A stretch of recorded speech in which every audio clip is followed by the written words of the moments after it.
আজকের ব্লগ ভিডিওতে আপনাদেরকে জানাবো নতুন একটা হোটেলের রিভিউ। এটা নতুন হয়েছে কড়াইগোস্ত। তো এখানকার খাওয়া দাওয়া কী থাকতেছে না থাকতেছে সব কিছুই দেখার জন্য আপনাকে পুরো ব্লগটা দেখার লাগবে। তো চলুন ব্লগটা দেখে আসি।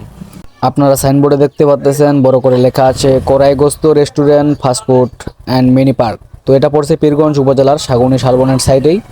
তো এখানকার ভিতরে পরিবেশটা দেখেন অনেক সুন্দর। তো নামটা এই যে কড়াইতে গোস্ত দেওয়া হয় যার জন্য নাম রাখা হয়েছে কড়াই গোস্ত। তো নামটা ইউনিক, সুন্দর, ভালো লাগছে। এখানকার পরিবেশ আজকে আমার মন চাচ্ছে যে আমিও আমার শখের মানুষকে নিয়ে এখানে খাইতে আসি।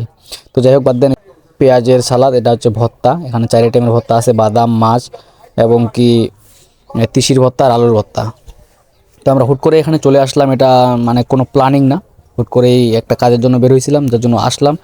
আর আসার কারণেই এখানকার একটা ভাবলাম যে রিভিউ দিই, যেহেতু নতুন জিনিস, অনেকে জানবে, অনেকে খাইতে আসবে। এখন কথা হচ্ছে এখানে যদি কেউ আসতে চায় তাকে প্রথমত জানতে হবে এখানকার প্রাইস কেমন। তো আপনাকে প্রাইস বলে, এখানে যদি আপনি হাঁসের মাংস দিয়ে খান তাহলে আপনার এখানে প্রাইস হচ্ছে 150 টাকা। খাসির মাংস খাবেন 160 টাকা, আর ভর্তা ফুল প্যাকেজ মাত্র 20 টাকা। তো আমরা খাওয়া দাওয়া শুরু করলাম। তো এখানে আবার আচার যদি নেন, ডাল যদি নেন, এটার জন্য আপনাকে এক্সট্রাভাবে পে করতে হবে।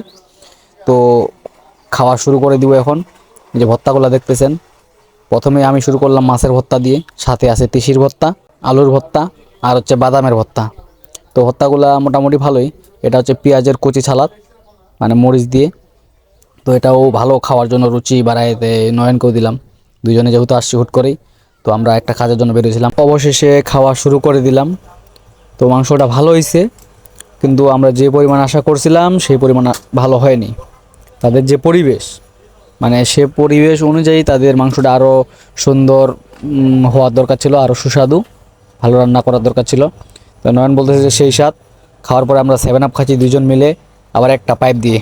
তো চলেন নয়নের কাছ থেকে আমরা রিভিউ নিই। দুজনে মিলে একটা খাচ্ছি, ঠিক আছে। এখন কথা হচ্ছে, আপনাদের এখানে যে দেখতে পাচ্ছেন কড়াইগোস্ত, এটা বাইরের হচ্ছে রিভিউটা। এই ছোট একটা প্লেস কড়াইগোস্ত। এই পাশে হচ্ছে আপনার সাগলি শালবন, আপনারা অনেকেই আসছেন এখানে, কাছেই আসলেই পাবেন।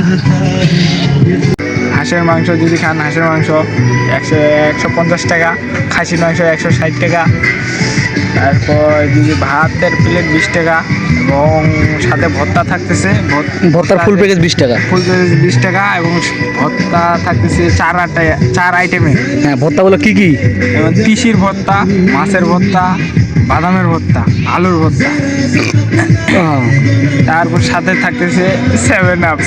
এটা খাওয়ার শেষে আপনারা শুনলেন যে এখানে পাচ্ছেন আমরা তিসির ভর্তা। আপনারা নয়নের কাছ থেকে শুনতে পারলেন যে আপনারা এখানে মানে দেখতেছেন যে এখানে মানে ভর্তার যে প্যাকেজগুলা এখানে পাচ্ছেন আপনি। ফার্স্ট তিসির ভর্তা, আলুর ভর্তা, বাদামের ভর্তা, আচার, তারপর হচ্ছে আপনার পাচ্ছেন মাছের ভর্তা, ঠিক আছে। এর মধ্যে আবার যেটা হচ্ছে আপনি আচার নিতে পারেন, আচারের জন্য আবার এক্সট্রা মানে বিল দেওয়ার লাগবে। ডাল আছে, মানে আপনি চাইলে আরও অনেক কিছু নিতে পারেন। ডাল আছে, আচার আছে, এটার জন্য আবার আপনাকে এক্সট্রাভাবে পে করতে হবে, টাকা দিয়ে যাবে। আমার পিছনে দেখতেছেন শালবন, এখানে পরিবেশটা অনেক সুন্দর হয়েছে। তবে একটা আফসোস, মানে আমার আজকে একটা আফসোস, যে আফসোসটা আর কি বলার মতো না। মনে করেন যদি আজকে শখের মানুষ থাকতো, মানে খাওয়ানো যেত এখানে, ঠিক আছে, কিন্তু শখের মানুষ নাই, কাছে নাই। মেন কথা হচ্ছে এটাই, শখের মানুষ যদি কাছে থাকতো তাহলে এখানে নিয়ে আসে, মানে একসাথে খাইলে আরও বেশি সুন্দর লাগতো। মানে পরিবেশটা খুব সুন্দর, খোলামেলা।